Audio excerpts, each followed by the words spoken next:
Que bom estarmos juntos mais uma vez. Espero que esteja tudo bem com você.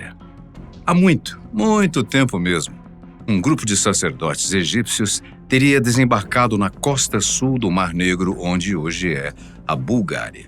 Eles seguiram para o interior através das montanhas, até chegarem a um pico que lembra o formato de uma pirâmide.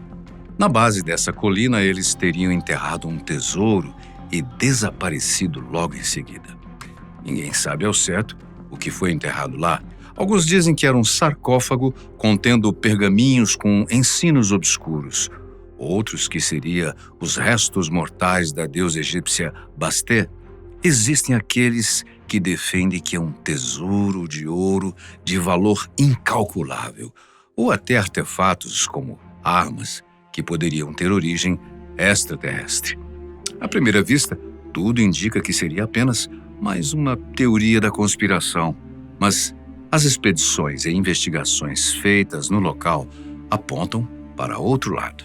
Organizações como o próprio governo búlgaro, o M16, que é o Serviço de Inteligência do Reino Unido, a KGB, Serviço de Inteligência da União Soviética, antiga União Soviética, e até alguns monges ortodoxos gregos já visitaram o local em busca de respostas e, com alguma sorte, um belo tesouro. Mas hoje nós vamos trazer a vocês uma face pouco conhecida dessa história. Acontece que Baba Vanga, a famosa profetisa da Bulgária, também sabia da existência desse local. Na verdade, ela parecia ser a única pessoa capaz de revelar os seus segredos, incluindo as instruções para reconhecer a caverna onde os tesouros foram enterrados. A vidente enviou a sua própria sobrinha até o local e o que ela encontrou foi simplesmente surpreendente. E se for verdade, hein? Segundo Krasimira Stoyanova, a sobrinha de Baba Vanga, esse mistério esteve ligado a uma das últimas profecias recitadas pela mística. No livro publicado por ela, chamado A Verdade, ela compartilha os dizeres da tia. O tempo dos milagres chegará, e a ciência fará grandes descobertas no campo do imaterial. Testemunharemos grandes descobertas arqueológicas que mudarão radicalmente nossa compreensão do mundo desde os tempos antigos. Todo ouro escondido virá à tona, mas a água irá embora. Tão predeterminado. Vamos entender tudo como aconteceu.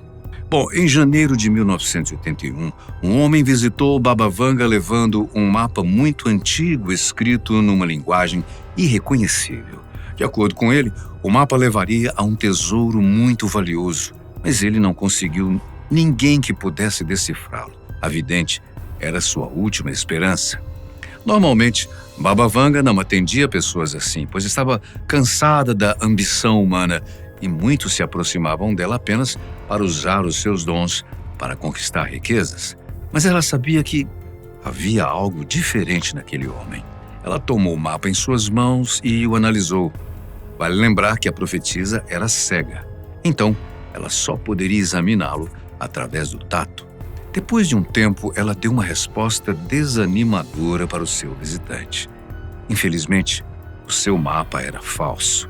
Ele ficou muito frustrado, é claro, e ainda estava bastante cansado pela viagem.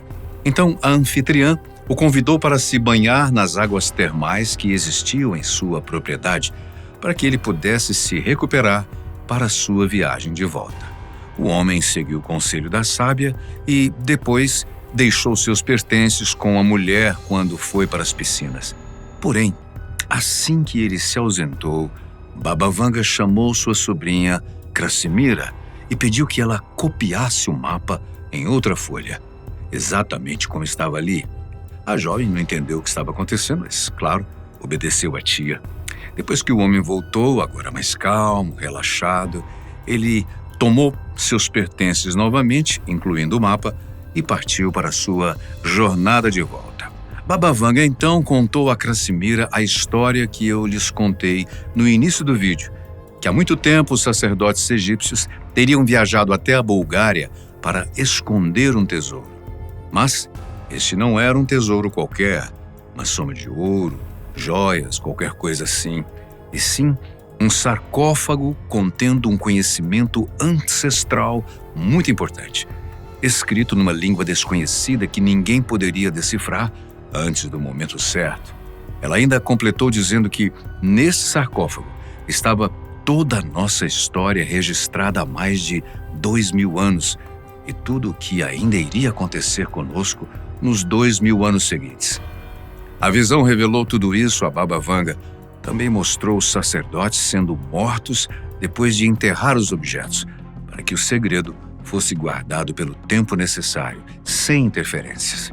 Então, a mulher entrou em transe e começou a dizer: uma pequena montanha perto da fronteira com a Turquia, um caminho que leva a uma clareira, vegetação selvagem e, abaixo, há uma grande rocha medindo cerca de 4 metros de largura e 5 de altura. Você deve ir lá no dia 5 de maio, porque, com a graça dos corpos celestes, você deve observar os primeiros raios do sol e depois os primeiros raios da lua. Você poderá observar alguma coisa. Depois ela se calou. Não disse absolutamente mais nada. Lembrando novamente que Baba Vanga é cega e nunca esteve nesse local. Mas ainda assim, ela pôde descrever com detalhes como chegar, o que procurar e até quando ir. Mas Krassimira não poderia ir sozinha. Lembre-se que estamos em 1981. Além dos perigos oferecidos pela natureza selvagem, havia o forte domínio da União Soviética na região, vários conflitos externos e os regimentos de inúmeros países que impediam a visitação descontrolada em ambientes sensíveis. Era preciso buscar ajuda. Então, Krassimira procurou Krastiumutkiaev, um amigo, um funcionário do governo que era muito próximo a ela. Ele ficou extremamente entusiasmado com a possibilidade de conhecer esse local e prometeu organizar uma expedição, conseguindo as autorizações e os recursos necessários para isso. Uma das primeiras pessoas que ele buscou foi ninguém menos do que Ludmila Dikova, filha do então líder búlgaro Todor Zhivkov e ministra da cultura do país. Acontece que Ludmila já era pessoalmente envolvida com esse mistério, além de conhecer e respeitar as profecias de Baba Vanga. Ela mesma já teria visitado a vidente em outras oportunidades. Seria a oportunidade perfeita para revelar aquele tesouro milenar. Então foi criada uma equipe de 5 pessoas para dar início à expedição. Entre eles estava Krastiumutkiaev, que acabou se tornando o organizador, Krassimira, Ilya Prokofiev e um arqueólogo, 2 outros indivíduos que não foram identificados. Eles chegaram na região no dia 4 de maio, apenas se guiando pelas instruções da vidente, mas se depararam com uma grande chuva que poderia colocar tudo a perder. Mas não tinham o que fazer, eles já estavam ali, seria mais difícil voltar do que aguardar. Então eles montaram o acampamento e confiaram que tudo daria certo. No dia seguinte veio a grande surpresa. Logo quando os primeiros raios solares despontaram, eles descobriram 3 círculos esculpidos na rocha, formando um triângulo que apontava para baixo. Quando a luz tocou esses círculos, deu-se início a um grande fenômeno. O Sol desenhou as formas com a sua luz, unindo os pontos para formar o triângulo, que até então estava apenas subentendido. Tudo era muito bonito e brilhante e durou cerca de 20 minutos. Mas Baba Vanga também havia falado sobre os raios lunares, lembra? Então, o grupo resolveu esperar para ver o que aconteceria. E mesmo estando mais preparados, a surpresa foi a mesma. Todos se encantaram no momento em que a lua despontou no céu e fez brilhar o triângulo com um forte brilho azul, agora ainda mais destacado por conta do contraste com a escuridão. O fenômeno também durou cerca de 20 minutos, mas o melhor estava por vir. Depois que a luz se apagou, a caverna abaixo do triângulo se iluminou por dentro revelando duas grandes silhuetas humanas constituídas por hologramas. Impressionante. O efeito, conforme descreveram as testemunhas, parecia como as imagens formadas nos televisores antigos, mas estava ali, diante deles, no meio do nada. Em seu livro, Krassimira descreveu a cena da seguinte forma. À esquerda, em primeiro plano, havia um homem de pé segurando um objeto esférico na mão direita estendida. Um pouco mais alto e à direita, havia uma segunda silhueta. Um homem estava sentado num trono com os braços ao longo do corpo. Ele usava um chapéu cônico na cabeça. Havia duas protuberâncias de cada lado. Ele parecia ser um faraó. Ninguém sabia o que fazer. As visões eram muito detalhadas, visíveis. Era impossível ser apenas uma alucinação, principalmente porque todos estavam vendo a mesma coisa e ao mesmo tempo. Depois de um tempo, as figuras sumiram e tudo escureceu novamente. O grupo, então, voltou para Malko Tarnovo, o vilarejo mais próximo ao local, e ninguém foi capaz de dizer uma única palavra ao longo do caminho. Quando pôde retornar para casa, Krassimira disse tudo o que havia acontecido para sua tia, mas a mulher permaneceu em silêncio, como se já soubesse de tudo ou não se interessasse pela história. Por outro lado, Krastius Mutikiaev também compartilhou os acontecimentos com Ludmila, que ficou simplesmente extasiada com tudo o que teria acontecido. Aparentemente, a ministra, que tinha forte influência política, teria conseguido contatar alguns agentes do M16, uma espécie de CIA do Reino Unido. E eles declararam que já haviam observado anomalias eletromagnéticas na região, mas nunca puderam encontrar nada de fato.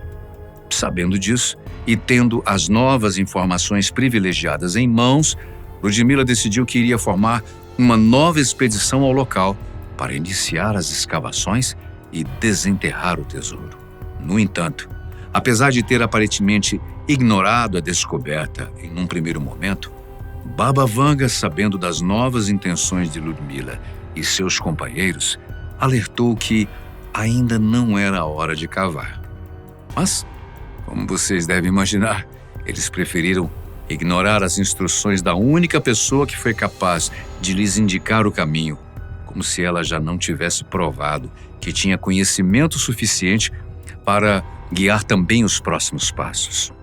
Infelizmente, talvez obviamente, a expedição tomou um rumo trágico. Ludmila morreu repentinamente poucas semanas após o início da escavação, sob circunstâncias um tanto obscuras, e muitos acreditam que o seu falecimento pode ter sido orquestrado por entidades maiores, ou mesmo ter sido decorrência de algum tipo de maldição que protegia o lugar. Mesmo assim, a ganância humana aparentemente não tem limite. Uma segunda tentativa de escavação foi orquestrada, mas também não deu certo. Pouco tempo depois, a região foi dinamitada e os detritos decorrentes da explosão selaram a caverna por tempo indeterminado. Nos meses seguintes, várias outras pessoas que estiveram envolvidas nessas expedições encontraram seus próprios fins trágicos. Isso incluiu Krastius Mutikiaev, o chefe da primeira e incentivador das outras expedições.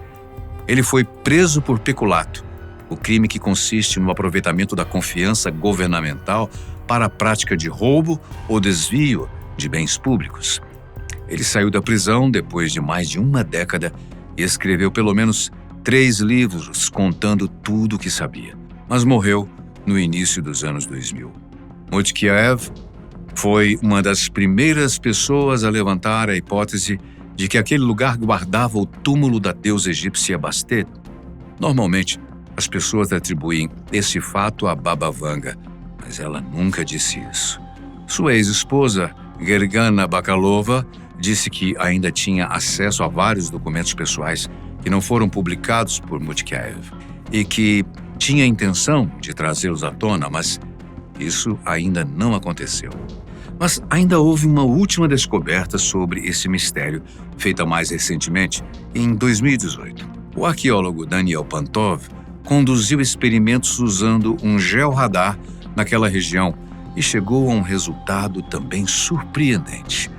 Apesar da entrada da antiga caverna estar fechada por conta dos detritos, foi possível identificar uma anomalia com cerca de 18 metros de profundidade exatamente naquele local.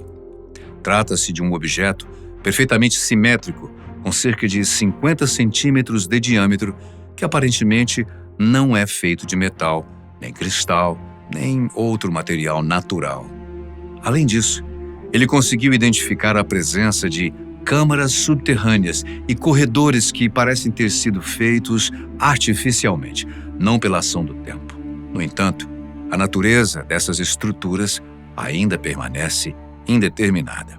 É impossível não notar a falta de interesse em promover mais investigações sobre esse assunto. A cópia do mapa, por exemplo, nunca foi decifrada. Não se sabe sequer se ele realmente era autêntico ou se Baba Vanga apenas o usou como desculpa, uma oportunidade para falar do assunto. Também é interessante notar que a vidente nunca mais falou sobre isso, embora ela tenha sido a chave que desencadeou todo esse mistério. Em 2018, Vladislav Lozanov publicou 2 artigos demonstrando que, no dia 5 de maio de 1981, era dia de lua nova e que houve uma conjunção astral particularmente única que realmente poderia ter favorecido as visões que o grupo teve diante da caverna. Mas como Baba Vanga poderia saber disso? Ilya Prokopov, o arqueólogo que fez parte da primeira expedição, acabou se tornando o diretor nacional de museus na Bulgária e disse em entrevistas que já recebeu diversos convites e propostas para retomar as investigações, mas aparentemente teria recusado todas. Essa história parece mal contada, né? Para você, essas lacunas foram produzidas pelas instituições que querem manter tudo em sigilo? Ou tudo isso não passa de uma teoria da conspiração? Escreva aí nos comentários quais as suas opiniões, porque e se for verdade?